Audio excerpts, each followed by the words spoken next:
네. 네. 오늘 또 예배에 참석한 우리 모든 성도님을 위해 하나님의 크신 은혜와 평강이 함께 하시기를 바랍니다. 어제가 초파일이었죠. 초파일에 공영방송 KBS 1에서 계속 불교에 대한 얘기들을 많이 하고 있었고, 또 유명한 승려에 대한 방송이 계속되고 있었습니다.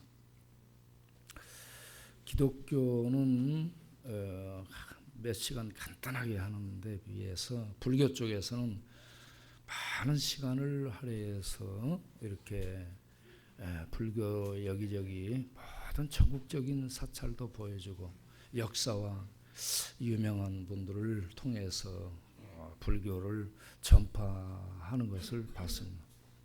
그래서 그들이 얘기하는 것들 중에 우리들이 가장 관심을 갖는 세 가지 중요한 이슈가 그들에게는 어떻게 가르쳐지고 어떻게 믿고 있는가, 그런 것을 좀 살펴봤는데, 첫 번째 문제는 고통의 문제입니다.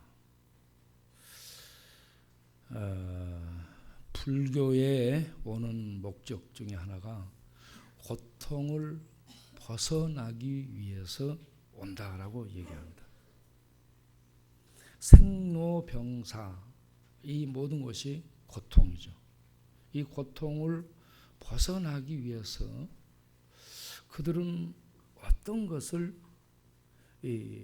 잡고 어떤 방법을 만드는지 살펴보니까, 그들은 어떤 다른 분을 의지해서 이렇게 고통에 벗어나 그러지 않고 본인 스스로가 수행을 거쳐서 깨달음에 가게 되면 고통에서 벗어날 수 있다라고 얘기를 합니다. 그러니까 아파도 깨달으면 안 아픈 것이 되는 거예요. 네. 참, 그래서 그들이 자주 쓰는 말이 산은 산이고 물은 물이다라고 이 말을 쓰는 거죠. 깨달으면 금강석도 돌이에요. 뭐 대단한 왕궁도 아무것도 아닌 나무예요. 깨달음 갖게 돼요. 이런 깨달음 안에서 그들은 고통을 벗어난다라고 얘기를 합니다. 고통을 벗는 것이 부처가 되는 것이고, 그렇게 해서 고통을 깨달음을 통해 벗어나면 행복해질 수 있다라고 가르치고 있었습니다. 또 하나는 죽음의 문제죠. 어떤 분이 자기 시어머니가 이제 아프다가 곧 죽음이 다가와요. 노인이 죽음이 가까이 오니까 두려워진 거예요. 그래서 죽음이 두려워지는 이 노인이 어떻게 죽음에서 그 죽음의 두려움에서 벗어날 수 있는 길이 없는가?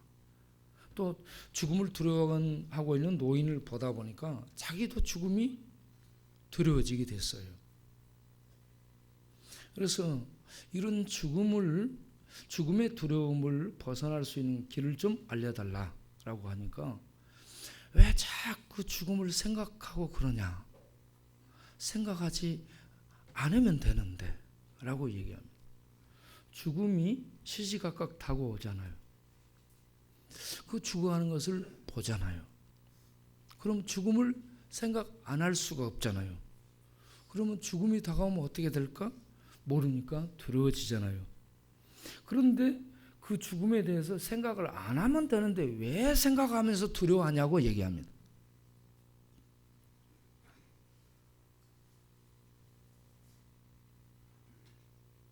여러분, 죽음이 다가오는데 죽음 생각 안 해야 돼, 그런다고 죽음이 생각 안 될까요? 이렇게 답이 참 우리가 볼 때는 현실적으로 직시한 그런 답이 아니었다라는 생각을 하게 됐습니다. 또 하나는 그 자매 얘기들이죠. 우리 엄마가 극락에 갔을까? 극락은 과연 존재하는가? 지옥이 있는가? 내세에 대해서 질문을 하게 되면 거기에 대한 분명한 답을 못 해주고 있습니다. 그냥 엄마가 좋은 곳에 갔으리라고 생각하면서 그 막연한 그 어떤 괴로움과 고통에서 벗어날 수 있도록 하면 되는데 왜 그걸 자꾸 생각해가지고 그러냐라는 얘기를 했습니다. 그런데 우리가 성경적으로 보게 되면 이 고통의 문제는요, 깨달음으로 고통이 없어지지 않고요, 수고하고 무거운 짐진 자들아 다 내게로 오라 내가 너희를 쉬게 하리라 라는 주님의 말씀을 듣고 주님께 가서 나의 무거운 짐을 맡기게 될 때에 그 안에서 쉼과 자유와 평강을 얻게 되는 줄로 믿습니다. 이걸 구체적이거든요. 생각을 바꾼다, 깨달음으로 생각을 바꾼다 할지라도 현실적인 고통은 계속됩니다. 그 다음에 죽음에 대해서도요, 죽음이 오는데 죽음을 생각 안 할 수가 없어요. 여러분, 죽음은 실존하는 세력이에요. 실존의 세계고, 죽음이 생각 속에서 없다라고 한다고 죽음이 없어지는 거 아니에요. 죽음은 실존하는 겁니다. 죽음은 생명의 파괴자로요, 우리에게 시시각각 다가오고 있어요. 그렇기 때문에 우리는 죽음의 존재를 인정하고 죽음을 받아들여야 되고, 그리고 죽음을 벗어날 수 있는 길이 어디 있을까 알아보고 찾아야 되고, 그 길을 우리가 들어서야 되고 그 길을 갈 수 있는 이러한 이 사람이 돼야 되는 겁니다. 그 문제를 우리 스스로가 해결할 수가 없기 때문에 죽음을 제거할 수 있는 죽음의 세력보다 더 강하신 분이 개입을 하시게 되죠. 그분이 하나님이십니다. 그분도 실존하시는 분이에요. 그 실존하시는 하나님이 사람으로 오셔서 죽음의 세계 속에 들어간 다음 죽음을 죽이고 다시 살아남으로 하나님의 참 생명이 무엇인가를 보여준 것이 부활이라는 것입니다. 그 주님이 말씀하셨잖아요. 죽음을 두려워 떠는 우리 사람들을 향해 나는 부활이요 생명이니 나를 믿는 자는 죽어도 살겠고 무릇 살아서 나를 믿는 자는 영원히 죽지 아니하리니 이것을 내가 믿느냐. 네. 여기서 믿는 자는 현재 분사형 믿음을 갖고 있는 상태를 얘기합니다. 그리고 내가 믿느냐? 이거는 현재 직설법입니다. 현재 직설법에서는 현재라는 시간을 강조하는 겁니다. 현재 네가 이걸 믿느냐 이겁니다. 현재 네가 믿으면 이 죽음을 파괴해버린 하나님의 부활 생명에 네가 들어가게 된다라는 것입니다. 그래서 믿음은 현재형으로 나오고 있습니다. 우리가 이 현재적인 믿음을 가져야 될 줄로 믿습니다. 이렇게 구체적으로 성경은 답을 주고 있다는 말씀입니다. 그리고 천국과 지옥에 대해서도 분명하게 얘기합니다. 생각 속에서 내가 없애버린다. 생각을 안 한다. 그런다고 해서 현실 세계 속에서 내가 잠시 잊을지는 모르지만 그것이 영혼의 세계이기 때문에 생각나는 겁니다. 그런 영혼의 세계를 부정한다. 없다.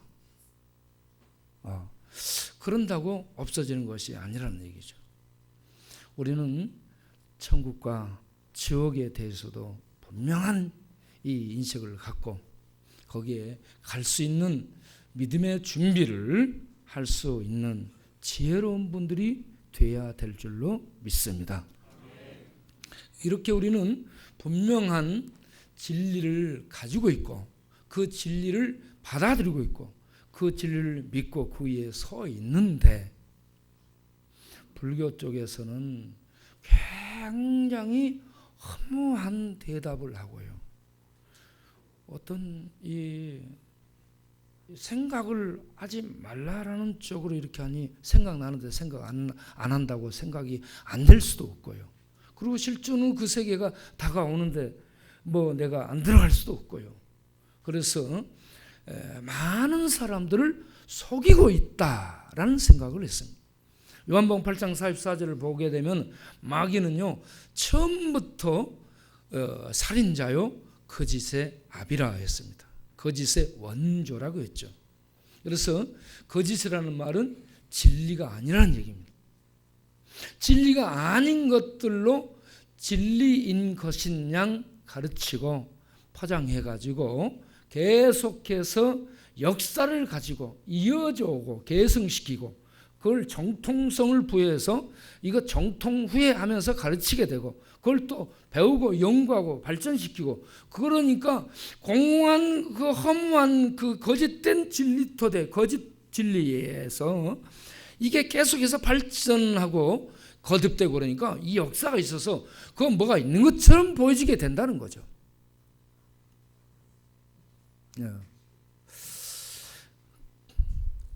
그러므로 우리가 이러한 이 실제를 볼 수 있는 영적인 눈들이 있어야 되겠고 그 영적인 분별력을 가지고 거짓된 진리를 수천만의 사람이 그 폼과 그럴듯한 경문과 그럴듯한 어떤 연불과 이런 것들을 보면서 수천만의 사람이 그쪽으로 간다 할지라도 진리를 알고 진리를 분별하고 진리를 믿으며 진리 위에 서 있을 수 있는 사람이 지혜로운 자요 복된 사람인 줄로 믿습니다.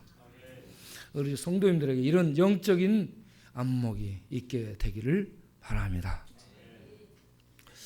오늘은 이 예배에 대해서 말씀을 드리도록 하겠습니다. 우리가 예배를 가르치게 될 때에 예배를 가르치면은 예수님이 예루살렘 성전에 가서 가르쳐야 맞지 않을까라고 생각이 듭니다. 그리고 성전에서 예배 제사를 주관하는 대제사장 그룹, 제사장들을 불러 모아가지고 예배는 이런 것이다라고 가르쳐야 맞습니다.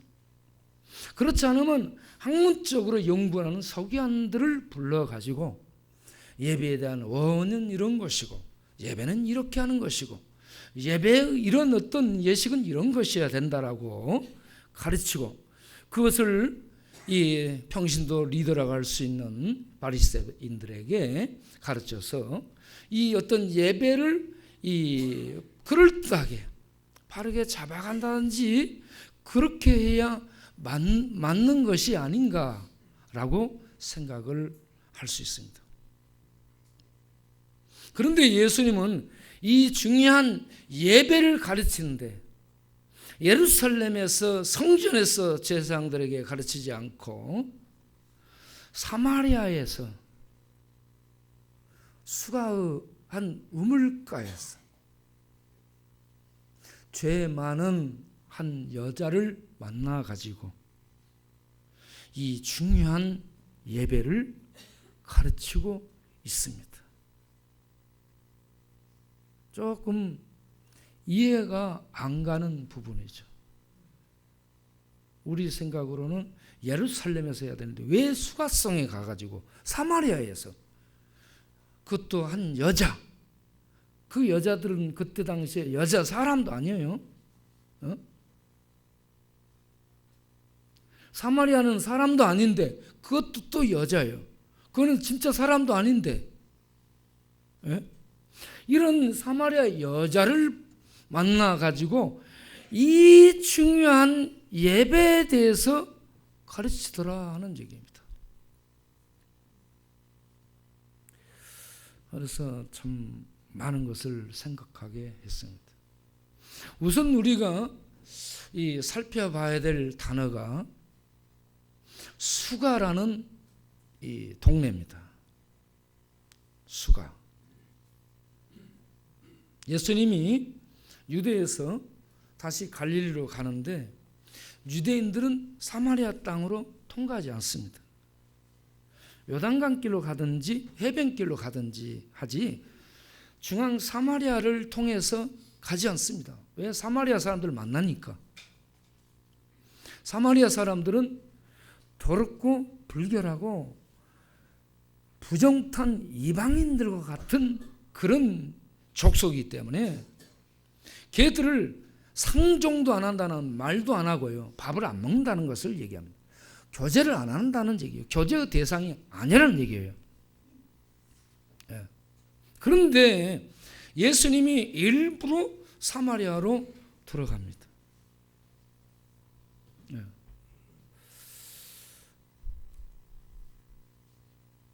사마리아로 이렇게 들어가서 수가라는 곳에서 물을 길러 나온 한 여자를 만나게 됩니다. 자, 수가가 어떤 의미가 있는가? 수가는 쉬카르라는 그런 말로 마지막이라는 의미가 있습니다. 수가가 설탕 뭐 이런 것으로 생각하면 안 되고요. 네. 수가는 마지막이다. 자, 한번 해보세요. 수가 마지막. 예. 마지막이다 하는 의미를 가지고 있어요. 그 다음에 우리가 주목해야 될 단어가 육시라는 단어입니다. 육시라는 이 단어가 여러 해석들로 해석이 될 수 있는데, 유대적인 그런 관점에서 시간을 계산하는 마태, 마가, 누가 이런 쪽에서는 육시하게 되면 유대 시간으로 정오를 가리킵니다. 정오. 그런데 로마 쪽의 시간 단위로 계산을 하게 되면 육시는 오늘날 우리들이 쓰고 있는 6시를 말하는 겁니다. 똑같은 6시예요. 그냥 6시. 그런데 요한복음은 대부분 이방인들을 대상으로 기록을 했기 때문에 요한복음에는 구체적인 설명을 하고 있습니다.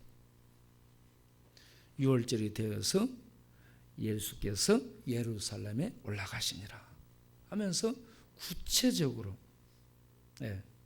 6월절은 유대인들은 잘 아는 거예요. 그렇기 때문에 명절에 뭐 이렇게 올라갔다라고 할 수도 있고 그런데 6월절이 되어서 이렇게 자세하게 설명을 해주고 있습니다. 예수님이 십자가에 못 박히는 그 장면에서요, 뒷부분에 가서 보게 되면 본디오 빌라도가 6시에 예수님을 십자가에 못 박으라고 넘겨주니라 되어 있습니다. 그러면 6시는요 유대 시간으로 하면은 정오가 되는데 정오에 못 박히지 않습니다. 오전 9시에 예수님은 못 박힙니다.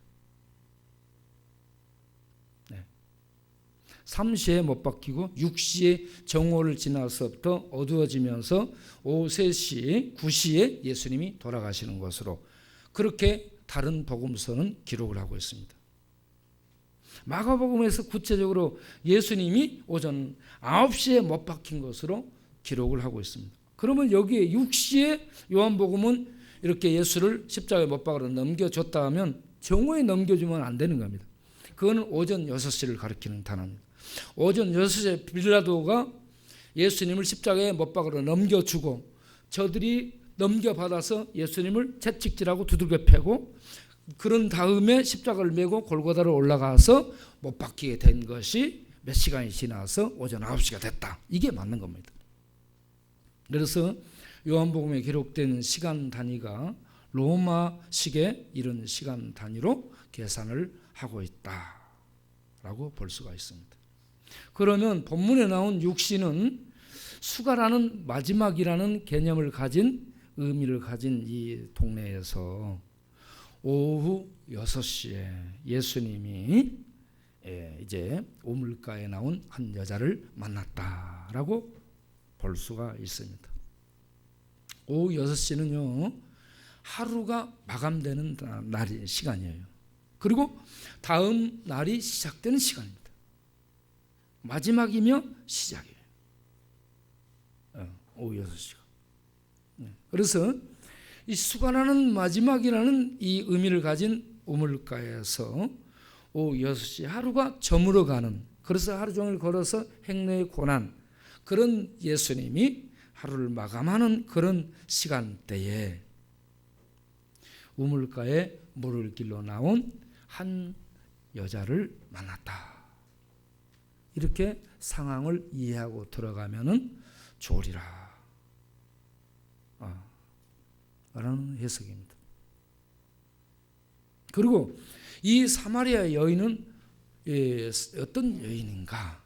예수님이 얘기를 합니다. 가서 내 남편을 불러오라 라고 오늘 본문 가운데 얘기했죠. 그러니까 나 남편 없습니다 라고 얘기합니다.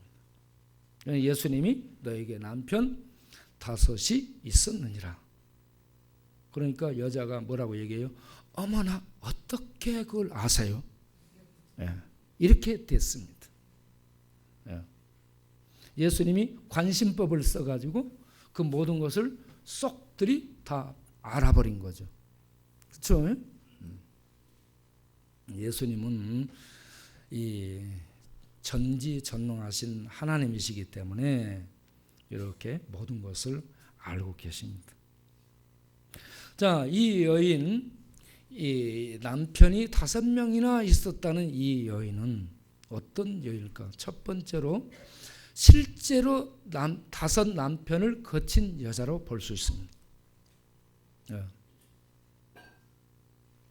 실제로 5 남자를 거치면서 그 행실이 굉장히 도덕적이지 못하고 윤리적이지 못하고 동네 사람들에게 지탄을 받으며 동네 사람들도 저 여자 하면서 상종을 안 하는, 친구도 없고 같이 어울려주는 벗이 없는 혼자 외톨백이 된 이런 상태에 살아가는 고독하고 불행한 여인이라고 볼 수 있습니다. 그런 반면에 이스라엘과 비교해서 영적인 추적을 한다면 이스라엘 북왕국 사마리아가 이 사마리아 여인처럼 5 나라를 섬겼던 그런 나라입니다. 기원전 876년에 오므리가 북왕국의 수도를 사마리아로 삼으면서 사마리아가 북왕국의 수도가 됐습니다. 그런 다음에 기원전 722년에 아수르에 의해서 북왕국이 무너지게 됩니다. 그렇게 한 다음 아수르, 바벨론, 그리고 페르시아, 파사, 그런 다음에 헬라와 로마에 이르기까지 5 나라를 섬기게 되는 사마리아가 됩니다. 이방의 5 나라를 섬기면서 여기저기에 짓밟히게 되죠. 그래서 이 사마리아, 이 성으로 사마리아로 대표되는 북왕국은 여기저기에 참 여기저기 나라에 수없이 짓밟히며 우상 숭배에 물든 이방화되고 영적으로 더럽혀지고 아주 오염된, 그래서 이스라엘 백성들이 바벨론 포로로 잡혀갔다가 돌아와서 수르바벨 성전을 세울 때 이 사마리아 사람들이 우리도 참석을 시켜달라 하니까, 총독 산발랏을 중심으로 해서 우리도 참석을 시켜달라 하니까 유대인들이 너희는 더럽혀져서 안 돼 하고 잘라버렸습니다. 네. 여기에서 같은 동족이면서도 동족 간에 아주 가슴 아픈 분열과 가슴 아픈 칼질과 가슴 아픈 이 상처들을 안기면서 계속해서 부대끼며 살아오게 됩니다. 우리도 북한하고 1950년도 전쟁을 한 다음에 남북으로 갈라져서 김정은의 세력과 남한이 같은 동족이면서도 많이 다른 상태로 살고 있잖아요. 어마어마하게 다릅니다. 유대와 북왕국 이스라엘도 같은 이스라엘 땅에 있는데 너무너무 달라요. 네? 그래서 유대는 너희들은 더럽혀져서 하나님 성전을 짓는 데 참여할 수 없어. 그래가지고 잘라버리니까 산발락과 그의 이 사마리아에 있는 사람들이 헬라에 도움을 요청해서 헬라의 대제를 통해서 그리심산에 자기네들의 성전을 세우게 됩니다. 그게 그리심산에 있는 성전입니다. 그런데 기원전 130년에 유대인들의 침공에 의해서 이 그리심산의 성전도 무너지게 되죠. 정통성, 예배 성전의 정통성을 유대인들은 주장해서 다른 곳은 인정할 수가 없다는 거죠. 그래서 이렇게 유대인들과 사마리아인들 사이에 참 가슴 아픈 암투와 싸움들이 계속되어 오고 있었습니다. 이렇게 사마리아는 사마리아 여인이 호세아 여인처럼, 호세아에 나온 고멜처럼 아주 불결하고 이방에 여기저기 가서 남자를 만난 이러한 부정한 여자로 대별되는 이 고멜 같은 여자라고 볼 수 있고요. 그러면서 민족적으로 국가적으로는 여러 나라의 짓밟힘, 5나라의 짓밟힘을 당한, 그래서 실질적인 그들의 주가 없는 그런 상태에 있는 북왕국 사마리아라고 볼 수가 있습니다. 그런데 이곳에 가서 이런 상처 입은 이곳, 더럽혀진 이곳, 성전에 성전인데 참여도 할 수 없는 이 사마리아 땅, 유대인이 상종도 안 하는 이곳에 가서 그 한 여자를 만나서 예수님이 이렇게 예배에 대해서 가르쳐 줍니다. 너희가 참으로 하나님께 예배할 때가 오는데 그때가 이때라 라고 하면서 예배를 이 산에서도 말고 예루살렘에서도 말고 어떤 장소에서도 말고 그런 어떤 건물 성전에서 말고 참으로 하나님께 예배하는 때가 온다라고 예배에 대해서 가르치고 있습니다. 왜 이 예배를 여기서 가르치는가? 그게요, 창세기 12장을 보게 되면 아브라함이 갈대아 우르를 떠나서 하란을 거쳐 요단강을 건너 야복강을 지나 가나안 땅으로 들어오게 됩니다. 가나안 땅으로 들어오는데 아브라함이 가나안 땅에 들어와서 바로 예루살렘에 올라가서 예루살렘 모리아산에 제단 쌓고 거기 성전 지을 모리아산에서 제단을 쌓거나 그러지 않고요, 아브라함이 처음으로 제단을 쌓은 것이 창세기 12장 6절 7절에 나온 어디예요? 세겜 땅 모래 상수리 나무라라고 얘기하고 있습니다. 세겜 땅 모래, 다 같이 읽어보겠어요? 세겜 땅 모래 상수리 나무. 그리고 거기에서 12장 7절 그 마지막에 그곳에 단을 쌓고, 단을 쌓았다는 것이 예배를 드렸다는 겁니다. 거기에 모래, 모래라는 단어를 보겠습니다. 모래라는 단어가 뭔 말이냐면요, 가르치다, 교사, 이런 의미가 있습니다. 메시아닉 유대인들, 그러니까 유대인들 중에 예수를 믿는 자들이에요. 지금 이 본문을 이렇게 해석을 합니다. 아브라함이 모래 세겜 땅이에요. 세겜 땅이 수가하고 가까웠습니다. 예. 그래서 조금 이따 지도를 보여줄 텐데요. 이 아브라함이 세겜 땅에 들어가서 모래라는 그곳에서 단을 쌓고 거기서 하나님께 예배를 드린 이것이 기독교의 최초의 예배다. 할렐루야. 네. 역사적으로 이 세겜 땅 이곳이 오늘 예수님이 만난 수가성, 예, 그곳하고 같은 곳입니다. 그 같은 지역이에요. 예.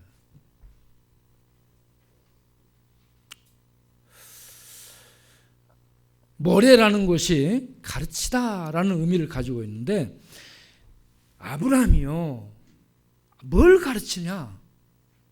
뭘 가르치는가? 예배가 무엇인가를 가르칩니다. 자, 앞을 보세요. 불났어요? 예배당이 불났어요. 앞을 보세요. 졸고 있는 사람들에게는 불났다고 해야 눈을 뜹니다.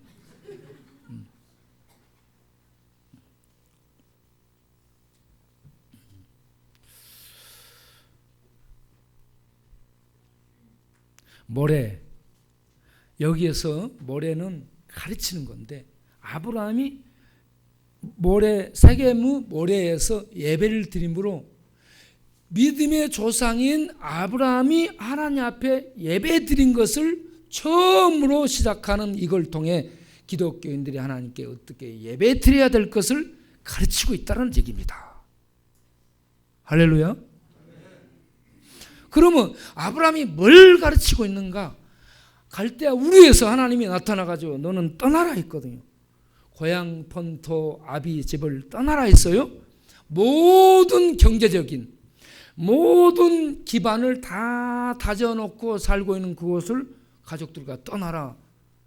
여러분 쉽게 떠나겠어요? 아이고 무슨 말씀입니까? 내가 볼 때 거의 선교 나가라 하고 부른 것 같아요. 다 이 모든 것을 이 기반을 다져놓고 튼튼하게 안정되게 살고 있는데 하나님이 떠나라. 떠나요. 하란에서 잠시 머물러 아버지 데라가 죽을 때까지. 그런 다음에 아버지 데라 죽은 다음에 다시 가나안 땅으로 오거든요. 이러한 모습을 한마디로 성경이 뭐라고 얘기하냐? 창세기 22장 4절에 아브라함이 말씀을 쫓아갔고, 할렐루야. 하나님의 전체적인 삶이 하나님의 말씀을 쫓아간 것이 아브라함이 하나님 앞에 보인 모습입니다. 그리고 세겜 땅 모래 거기에서 하나님이 나타났어요. 그곳에서 하나님을 위해 단을 쌓습니다. 네. 무슨 얘기냐? 예배라는 단어가요, 히브리어로 샤하입니다. 히브리어로 샤하. 헬라말로 프로스킨네오. 샤한데요. 이 샤라는 뜻이 무슨 뜻이냐면 엎드리다, 경배하다, 복종하다. 따라서 합시다. 샤하. 엎드리다, 무릎 꿇다, 복종하다. 예. 어디에 복종하는가? 하나님의 말씀에 복종하는 겁니다. 하나님의 말씀의 권위 앞에 복종하고 살아가는 삶이 예배고요. 예배를 드릴 때에 우리가 뭘 주옵소서, 이것 해결해 주옵소서, 이런 것은 2차적이고요. 1차적인 의미가 하나님의 권위 앞에 무릎 꿇는 겁니다. 하나님 앞에 엎드리는 겁니다. 이게 절하는 거예요. 예배가 절하답니다. 네.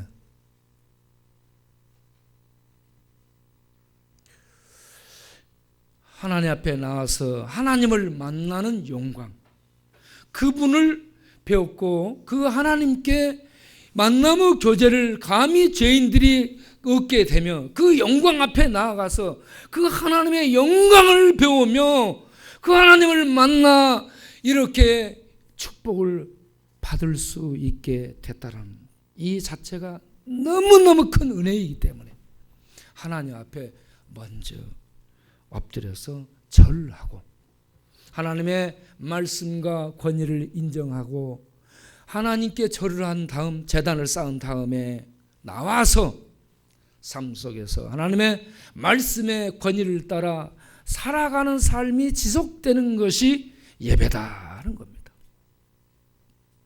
이걸 로마서 12장 1절 2절에서는 산제사로 드리라 라는 삶의 제사를 말씀하고 있습니다. 그래서 이 아브라함이 처음으로 세겜 땅 모래에서 제단을 쌓고 예배를 가르쳤기 때문에 그곳에서 그 지역에 있는 이 여자를 불러가지고 이 아브라함이 드렸던 이 예배를 그 여자를 통해서 가르치는데 이제 마지막 이 수가 시카르 마지막 때에 마지막 날에 이 여자를 불러서 예배를 가르칩니다. 그러면 이 여자는 누군가? 짓밟힘을 당한 더럽혀진 그런 이 사마리아의 여자에 불과한가? 그렇지 않고 이런 짓밟힘을 당하고 더럽힌 여자지만 하나님이 그런 속에서 메시아가 만나서 하나님이 만나서 그의 피로 깨끗하게 씻겨서 하나님의 신부를 삼은 이방 교회를 또한 가르칠 수 있다라는 말씀입니다. 구원은 이 예루살렘에서 나요. 유대인에게서 구원이 시작됩니다. 구원이 시작되지만 예배가 시작되는 것은 이방이다라고 볼 수 있어요. 이방교회. 이방교회. 이 여자는 이방교회를 대표적으로 상징하고 있는 더럽혀지고 짓밟힘을 당한 그런 여자라고 볼 수가 있습니다. 오늘날 우리가 이방인들이죠. 우상을 숭배하고 영적으로 더럽혀진 그런 불결한 우리들 가운데서 이제 하나님께 예배가 드려지고 있더라. 자, 그런데 이 예배를 드릴 때가 오는데 언제요? 예수님이 십자가를 통해서 이 우리들의 죄를 해결하는 참 성전을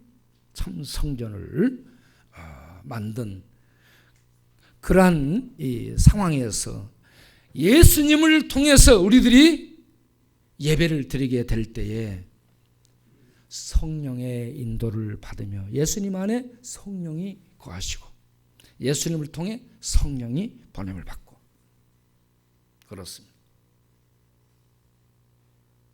그리고 예수님이 행하신 말씀이 진리고 예수님이 가르친 말씀들이 진리고 예수님이 행하신 것이 진리고 예수님 자신이 진리입니다. 이 산에서도 말고 예루살렘 성전에서도 아니고 참으로 예배를 드리는 때가 오는데 그 예배는 신령과 진정으로 드리는 예배라고 얘기합니다. 여기 신령은 푸누마 성령을 가리킵니다. 진리는 알레theia 진리를 얘기하는 겁니다. 성령과 진리는 바로 예수님 안에서 예수님의 이름으로 성령의 인도하심 속에서 하나님의 말씀 안에서 말씀을 따라 예배를 드리는 이 예배가 하나님이 찾고 하나님이 받으시는 신령과 진정으로 드리는 예배가 된다. 할렐루야. 장소 버듬고 있어봤자 꽝입니다, 여러분. 유대인들은 지금도 통곡의 벽에서 그 앞에 가서 눈물을 흘리면서 거기서 끄떡끄떡하고 있습니다. 예수님은 성전을 완성하죠. 요한복음 2장 19절에 46년 된 그 성전을 가리켜서 너희가 이 성전을 헐라 내가 3일 만에 성전을 짓겠노라. 그러니까 유대인들이 깜짝 놀랍니다. 그렇죠?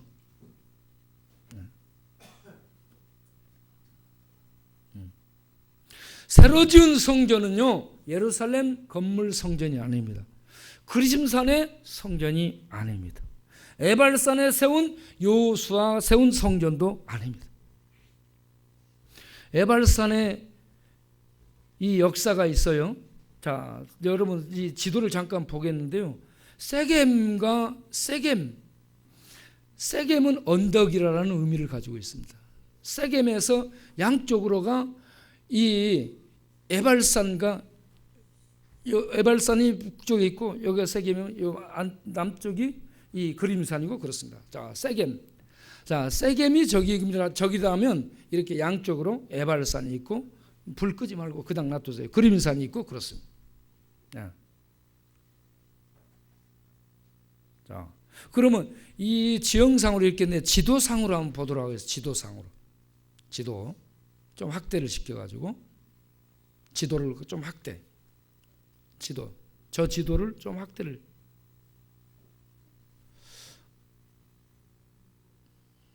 자, 전체적인 지도를 보면 저 위쪽은 갈릴리로 내가 동그라미를 쳤어요. 갈릴리지요. 중간은 사마리아 지역이에요. 밑에는 유대 지역이에요. 사마리아 지역의 저 가운데를 보세요. 가운데 그걸 좀 확대를 시켜가지고 거기 위쪽에 에발산입니다. 가운데가 세겜이고 밑에가 그림산이에요. 저 전체가 사마리아 동네. 자, 그 다음 이 그림을 보여주고, 네, 그거 확대를 시켜보세요. 자, 수가가 어디 있는가? 수가가 저기 있습니다. 세겜 중간에 있는 거예요. 세겜. 이 그림산과 에발산 중간에 세겜이거든요. 그 세겜 옆에가 수가가 있어요. 이렇게. 이제 전체가 사마리아고. 예. 그런데 이 그림산은 이 사마리아 사람들이 자기들을 위한 예배당을 지었다가 유대인들이 부숴버린 것이죠. 에발산은 누가 세운 줄 아세요? 단을? 여호수아 8장 30절 31절을 보게 되면 여호수아가요 이스라엘 백성들을 모세에 들려서 이끌고 가나안을 건너 요단강을 건너 가나안으로 들어가죠. 가나안으로 들어가면서 여리고성을 무너뜨리죠. 그 다음에 어디를 무너뜨려요? 아이성을 무너뜨리고 베델을 점령하죠. 이렇게 다 무너뜨리고 정복해요. 그리고 길갈에 진을 칠 때에 길갈에서 뭘 합니까? 유월절을 지키죠. 길갈에서 유월절을 지키는데 거기서도 제단을 쌓지 않습니다. 여리고성을 무너뜨리고 거기서도 제단을 쌓지 않습니다. 아이성 베델 거기서도 정복하고 거기서도 제단을 쌓지 않아요. 어디에 쌓은가? 에발산에 쌓습니다. 에발산에 쌓는 이유 때 여호수아 이스라엘의 하나님 여호와를 위하여 에발산에 단을 쌓았으니 이는 여호와의 종 모세가 이스라엘 자손에게 명한 것과 모세 율법책에 기록된 대로 철 연장으로 다듬지 아니한 새 돌로 만든 아니라 무리가 여호와께 번제 화목제를 거기서 드렸더라. 에발산에다 단을 쌓았어요. 이상하죠.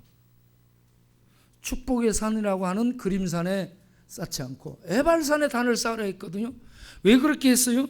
모세가 거기다 단을 쌓으라 했거든요. 모세가 단을 쌓으라고 지시한 거 신명기 27장 4절 5절에 나오는데 그 말씀대로 여호수아가 그대로 거기 가서 행합니다. 그래서 아브라함은 갈대 우르에 떠나서 이렇게 이 하란을 거쳐서 가나안 땅으로 들어오는 하나님의 말씀을 복종했습니다. 그래서 거기서 세겜에서 예배를 단을 쌓습니다. 여호수아는 이 요단강을 건너서 여륙을 길가를 지나 여륙을 지나서 아이성을 베델을 지나서 에발산에 세겜 에발산에 가서 거기서 단을 쌓습니다.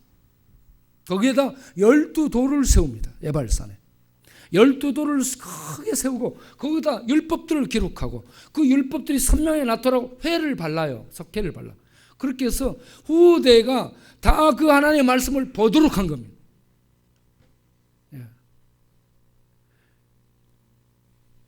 그때에 이스라엘 백성들은 이 요단강을 건너서 이 정복하고 그 세겜을 중심으로 해서 어깨 양쪽 어깨가 되는 이 에발산과 그림산 양쪽으로 갈라서게 됩니다.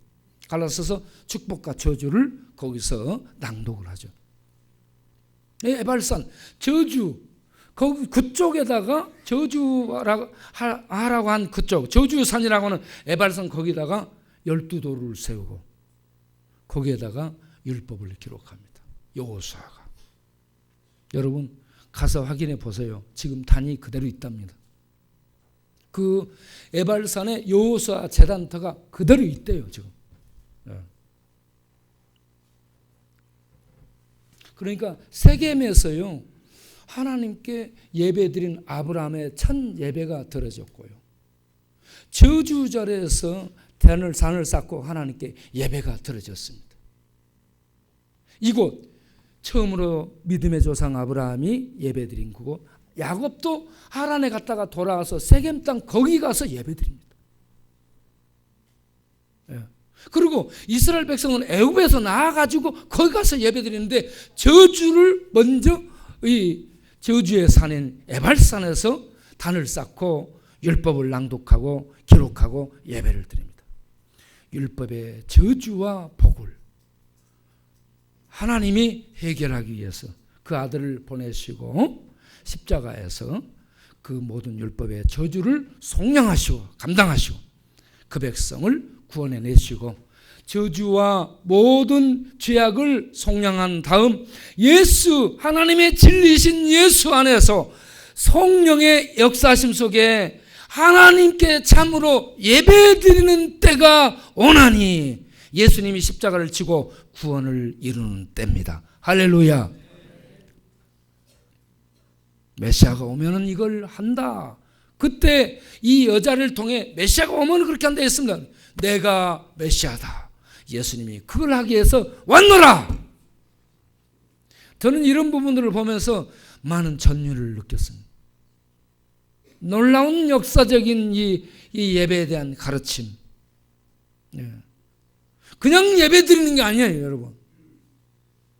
이 역사적인 아브라함, 우리 믿음의 조상 아브라함이 예배 드린 말씀을 따라가서 예배 드린 그 장면을 야곱을 통해 야곱을 하나로 보냈다가 다시 돌려보내가지고 야곱이 다시 돌아와서 세겜 거기 가서 또 예배를 드려요. 창세기 33장에 보면 나옵니다. 창세기 33장 18절에 20절에 보면. 이런 걸 보면서요. 하나님이 이 여자를 불러서 예배를 가르치는 이게요. 역사적이며 앞으로 구원은 유대인에서 나왔지만 예배는 이방인들 하나님의 신부된 이방인 교회를 통해 예배가 드려질 신령과 진정으로 예배가 드려질 것을 이 수가성 여자를 통해서 하나님이 가르쳐 주셨다. 할렐루야. 네. 오늘날 우리들 연약한 우리들을 통해서도 하나님은 하나님이 실존하시며 하나님은 참으로 예배 받으실 분이시며 그 하나님께 어떻게 예배를 드리는 것인가를 우리를 통해서 이방인 세계 속에서 우리 부름받은 신부들을 통해 불러낸 신부들을 통해서 하나님은 예배를 받으시며 예배를 계속 가르치고 있는 줄로 믿습니다. 그래서 우리가 예배를 드려 나오는 거 역사성을 가지고 있는 이 예배 너무너무 하나님이 중요하게 생각하고 가르치고 있다는 겁니다. 예배를 가볍게 생각해서는 안 된다는 얘기죠. 예배가 뭐예요? 하나님 만나는 시간입니다. 하나님 만남. 예? 하나님을 만나고 하나님께 무릎을 꿇고 하나님의 권위를 인정하고 하나님을 높여드리는, 그리고 그 은혜에 감사하며 이제 그 은혜를 입은 율법의 저주에서, 에발산의 저주에서 속량을 받은 이 은혜 입은 몸이 되었은즉 이제 그 은혜에 감사해서 하나님 영광을 드높이며 하나님의 권위를 존중하며 말씀 따라 살아가도록 하겠습니다 라고 일어서는 것이 예배다는 얘기입니다. 그래서 예배를 우리가 정말 중요하게 여기고 예배에 많은 준비들을 하고 나와서 예배에 참여해서 하나님께는 영광을 돌리며 우리에게는 은혜가 되는, 그리고 그 은혜들이 우리들을 통해서 이웃에게 지역사회로 흘러가도록 쓰임받는 그런 이방 내 신부된 교회가 되기를 바랍니다. 기도하겠습니다.